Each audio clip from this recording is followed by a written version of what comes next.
NBA 2K rating recap for February 22nd, Sunday night's games. We got 11 of those to go through. It's a snow day, Monday in New York, so as soon as I'm done with that, I'm going to go nuts outside and then get to editing some rosters with my time off. So OKC, we're going to start off there. 44-14, first in the Western Conference. Beat the Cavs 121-113, ending their 7-game winning streak, despite, of course, being shorthanded, missing Shea, Jalen Williams, and A.J. Mitchell still. They were able to patch together an offense led by their three-point shooting. Thunder were 21 of 41 from three in this one, 51%. Isaiah Joe leading the way there with 22 points, 6 of 11 from three. Cason Wallace, he's been awesome. Starting at the 20 points, 10 assists, 3 steals, 4 of 8 from 3.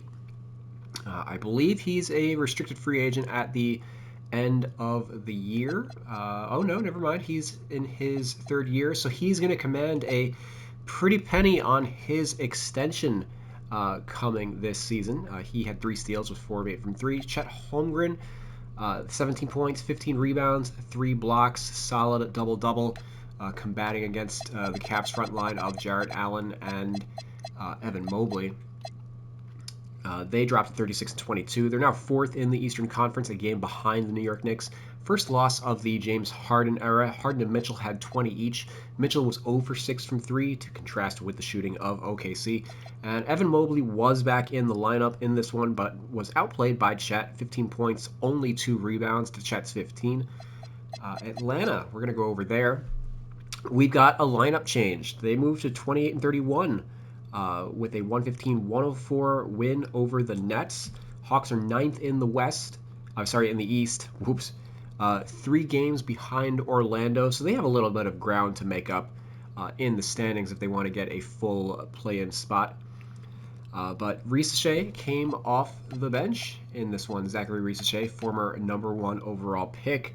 Only the 3rd game of off the bench in his career, first time this season.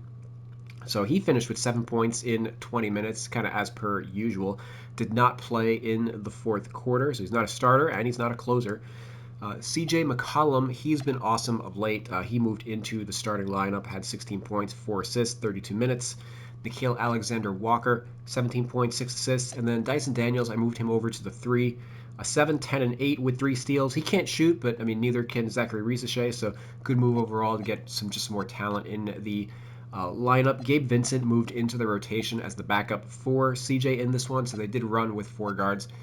And then it's worth noting also that Risacher was subbing in for Nickeil Alexander-Walker, even though I have their positions kind of swapped. I think he makes more sense at the 3 rather than like Corey Kispert for defensive purposes. But with Risacher subbing in for Nickeil Alexander-Walker, it's probably just fair to say that like you would slide Dyson Daniels down a position in those type of lineups.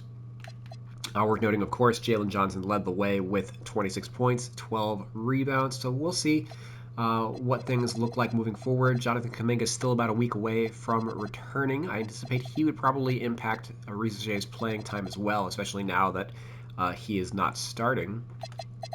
Going over to Brooklyn, where they dropped to 15-40, 14th in the East, 3rd in the reverse standings, aka the lottery standings, which I'm going to be referring to now as we go through the rest of the year, as all these teams are jockeying for lottery position.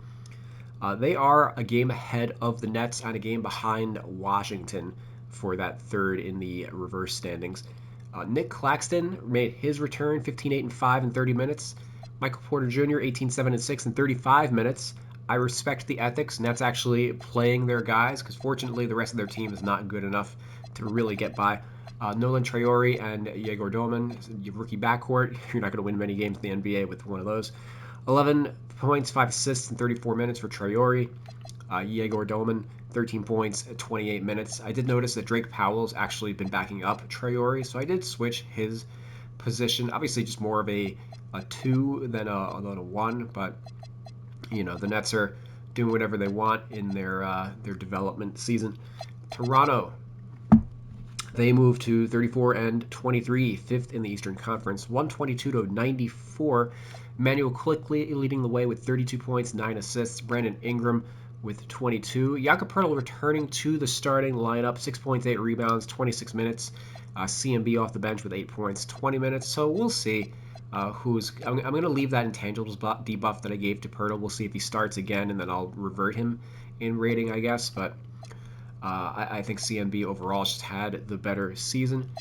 Milwaukee, of course, they got the loss to Toronto. I think I said the score, but didn't mention the team. Miles Turner, he made his return to the lineup after a couple games off. KPJ and Ryan Rollins, they had 21 points each. Cam Thomas had 15 off the bench, 21 minutes, 5 of 9 from the field. Bucks dropped to 24 and 31. They are 11th in the Eastern Conference, a game and a half out of 10th, but otherwise 10th place in the lottery standings. Going over to Golden State, they moved 30 and 27 on the year with the kind of a surprising win over the Denver Nuggets. They are 8th in the West, 2.5 behind Phoenix, 2.5 behind ahead of Portland. So they're, for the most part, kind of locked into their seeding. Obviously, a lot can change given that they're missing guys like Curry, Butler. Porzingis sat this one out due to general illness. The team was clear to point out that it was general illness, aka not POTS. Draymond also out. So it was the B team that once again strikes. It seems like Golden State has a pretty good win-loss record when they go to their full B team. Al Horford leading the way with 22 points, 7 assists, 3 steals, 2 blocks, 27 minutes, 8 of 11 from the field, 6 of 7 from 3 against Nikola Jokic. I guess Jokic couldn't get out there on the perimeter. Jokic, of course, dealing with some, he's not 100% right now either. Moody, 23 points. Melton, 20. Key Santos with 17 on 6 of 7 from the field. GP2, 15 points in 19 minutes. And then completely, I should actually say, led the way was Brandon Pajemski. He had a near triple-double in 37 minutes off the bench, 18, 15, and 9. So very impressive game for him. I do need to actually knock out the ratings for some of these, a lot of the role players on this team. Their performances really haven't been matching up with where I have some of their ratings. I am going through the league alphabetically, although I did dabble in the Washington Wizards some, so I mean I could make an exception for Golden State. I am basically ratcheting off like the last 8 teams on the roster that need the most fine tuning. Going over to the Denver Nuggets, they dropped to 35 and 22, now third in the Eastern Conference. Nikola Jokic had a monster game of his own against Al Horford, 35, 20, and 12 with 3 steals and 2 blocks in 36 minutes. Jamal Murray had 21, Christian Brown had 18.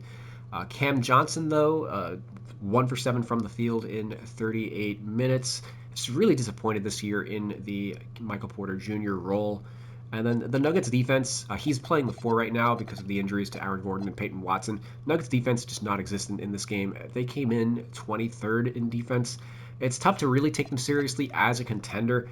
As a result, so much is just hinging on Aaron Gordon coming back and staying healthy and productive. So we'll see what happens for the stretch run. But right now, Nuggets are just trying to hang in there. Fortunately, gave themselves a cushion earlier in the year.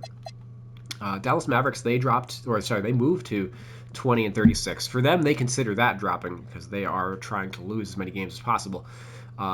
They end their 10-game losing streak, 134 to 130 over the Pacers, who were likewise motivated to lose. Nobody can out-tank the Pacers, baby.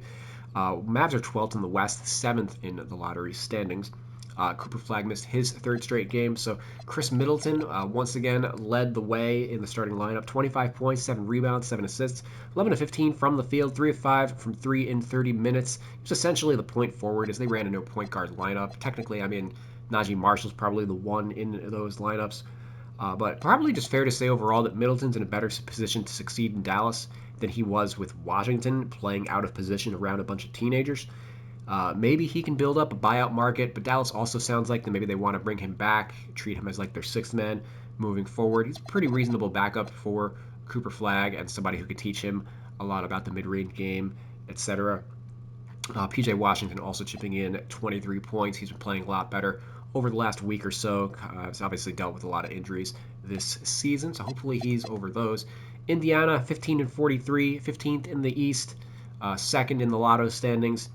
I don't know what else to say about them. Pascal Siakam, 30 points. Andrew Nembhard, 22 and 11. At least they played two of their guys in this one. TJ sat this one out. Aaron Nesmith still has a sprained ankle. Ivica Zubac, who knows if and when he's ever going to debut for the team. Cam Jones got the start next to Nembhard. He was 4 for 4 from the field for 10 points. So solid overall game for him. Obviously, the Pacers are looking for their next, I guess not really looking for their next two guard. They'll move Andrew Nembhard back over there. Having to move Nembhard to the 1 just opened up a huge hole at this position for them. So Charlotte, we're going to go over to one of the hottest teams in the NBA. They got back to their winning ways. 27-31 now on the season, 10th in the Eastern Conference, a half game behind Atlanta for the 9th seed. They beat the Wizards 129-112. Career high, 10 threes made for LaMelo Ball, 37 points, 10 of 15 from 3.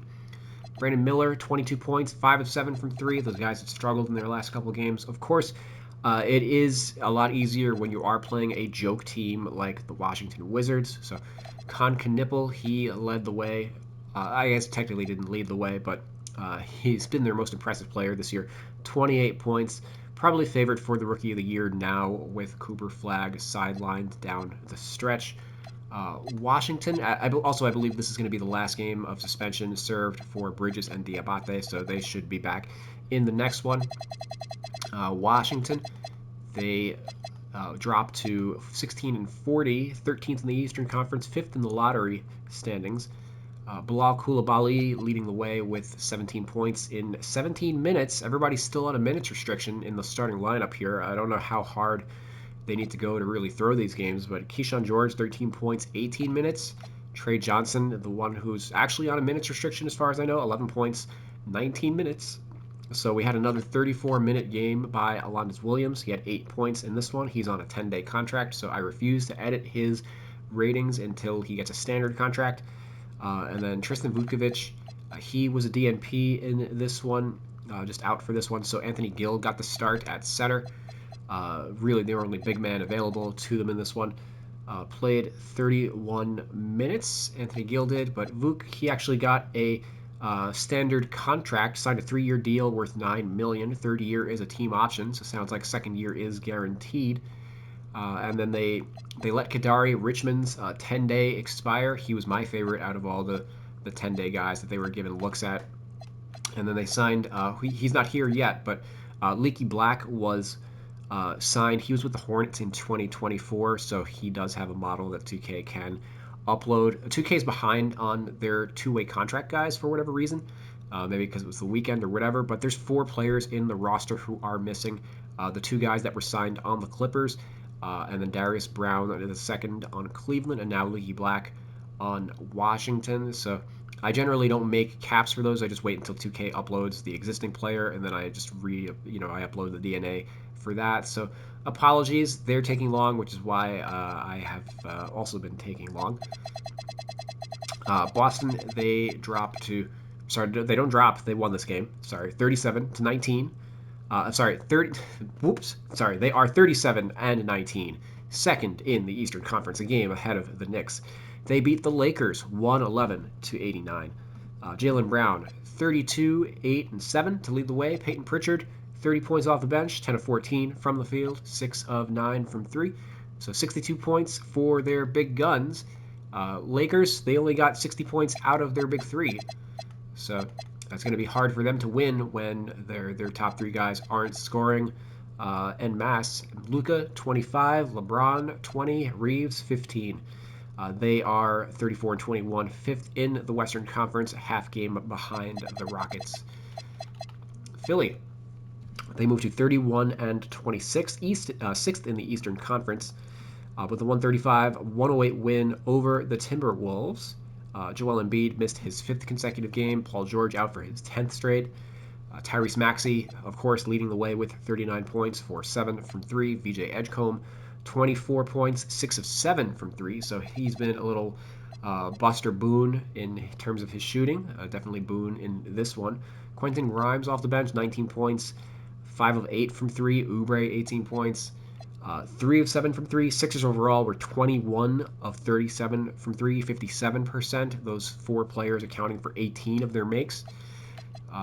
Some down news, though. Johnny Broome tore his meniscus. He got hurt in a G League game, where he spent most of the year. He was the 35th pick in the draft. In my estimation, kind of a disappointing rookie year for him, given that he was a 5-year college player. Didn't really dominate in the G League. His pro numbers were really dismal in the 55 minutes that he did get. He is guaranteed $2.2 million for next year, but hopefully this doesn't knock him out of summer league, and that he'll be back and able to compete for that. In a perfect world, they would want him to be able to take Andre Drummond's rotation spot and run with him, but him and Adembona behind Embiid, but they probably just need somebody more reliable overall. So he's kind of on like a glorified two-way contract, having spent most of the year in the G League. So yeah, but he's going to need to do something big next year in order to keep his spot, as his contract will cease to be guaranteed after that. Minnesota, they dropped to 35 and 23, 6th in the Western Conference, so a matchup of 6 seeds in each conference. No Rudy Gobert due to suspension in this one, and then also no Naz Reid. So John Berenger, he got the start, but he was pretty ineffective despite the absence of Joel Embiid. He fouled out in 17 minutes, so not a strong game for him. Edwards led the way with 28. Let's just hop on over to the Knicks. They got the win over the Bulls, 105-99. They moved to 37 and 21 on the season, 3rd in the Eastern Conference. Karl-Anthony Towns, 28 points, 11 rebounds to kind of beat up on the size-starved Bulls. Jalen Brunson with 19 and 9. No notes, kind of a standard game for those guys. So hopping on over to the Bulls, they dropped to 24 and 34. 12th in the East, 9th in those lotto standings. Garshawn Yabusele versus his former team, 11 points, 13 rebounds in 30 minutes, 4 of 8 from the field, 3 for 6 from 3. He just could not do that for the Knicks for whatever reason. I suspect Mike Brown-related reasons. Given that Karl-Anthony Towns is also struggling under Mike Brown, it's probably fair to reason that Yabu would be too.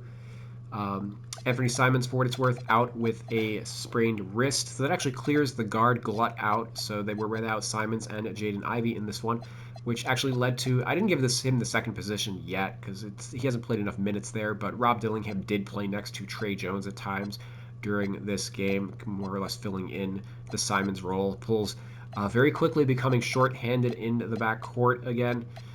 Yeah, they just 28 more games to go, guys. Let's go. Going over to Portland, they dropped. Sorry, I keep saying drop, but I maybe because I'm scrolling down on my page. 28 and 30. They moved to by defeating the Phoenix Suns. 92-77. They are, of course, 9th in the Western Conference. Denny Abdia only played a minute in this game, aggravated his lower back injury, so that sucks. He's probably going to be out a week, is my guess, maybe more. Scoot Henderson filled in very admirably, 11 points, 6 assists, played 30 minutes, so look for him to step into a much larger role moving forward, maybe even the starting lineup. Donovan Clingan and Jeremy Grant had 23 points each in this one, so Scoot's really the big guy to take note of. Matisse Thybulle and Chris Murray have also been back in the rotation. Portland's another team where I just need to get around to fine-tuning them, hopefully later today. Orlando, they moved to 30 and 26. They are in the Eastern Conference, 111-109 over the Clippers. Desmond Bane, another big game, 36 points, taking on a larger offensive role again without Jalen Suggs available.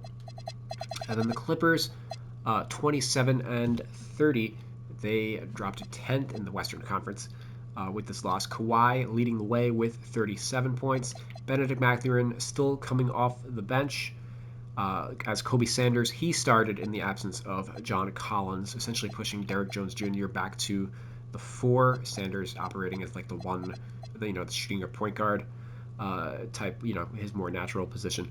So Darius Garland's still not available for them. Clippers are not as hot as they were before the James Harden trade, but they are looking to, at least it seems like they have a play-in spot locked up, given that all the other teams have let go of the rope.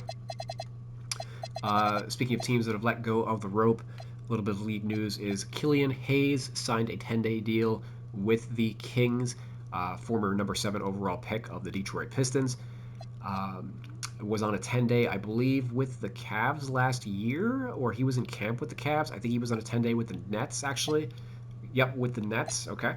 So, hey, this is exactly who you would want to be giving minutes to if you're developing players. If you're serious about player development and getting better, you should not be playing Russell Westbrook 30 minutes a game at this point in the season. Give a look to a former lottery pick, who obviously is not all that much worse than like Devin Carter by any stretch. So I really like that signing for the Kings. And then the Memphis Grizzlies, they also made a signing. Did they bring in a big man? No, they did not bring back Lawson Lovering. They instead signed Ryan Repair to a 10-day. That in itself tells me that Cedric Howard is probably not going to be available for the rest of the week. It also tells me that Omax Prosper is probably lined up to be the starting center over the rest of the week. Maybe Kyle Anderson, who's been a DNP the last couple games. Hopefully he's able to take the court. Maybe Santi Aldama will be coming back. I don't know. It seems a little bit of an odd decision, as even with Coward out, they still have a lot of guys who can play, swing minutes at the shooting guard and small forward. So, but maybe they liked Repair in general and were considering drafting him a couple years ago, so they just want to give him a look. Also worth noting that they do have a two-way spot available. No, they don't, because I anticipated that they were going to convert Prosper. I guess that's going to come later in the year. But maybe they want to consider Repair for a two-way spot that they're going to eventually give to Prosper. Anyway, that's all I've got for Sunday night. Monday, only 3 games. We're going to be a possible NBA Finals preview of the Detroit Pistons against the San Antonio Spurs. That's our huge game for our real marquee Monday night game of those 3. Otherwise, it's Sacramento and Memphis. We get to see Killian Hayes make his debut for the team, and Ryan Repair, I guess. And then Utah versus the Houston Rockets. Utah, of course, motivated to lose every game. And then Houston, they've been struggling a bit of late, especially in the wake of Kevin Durant's Twitter burner account comments. They're probably 100% real because it sounds very much like KD. So not a ton to go on for Monday. So maybe I'll consolidate that into a Tuesday video as well, or just go super deep on Detroit and San Antonio. We'll see. I'll figure that out later today when I see what kind of progress I make on the rest of the roster. Time for me to shovel some snow. Thanks for listening and watching. I will see you guys later tonight. Peace.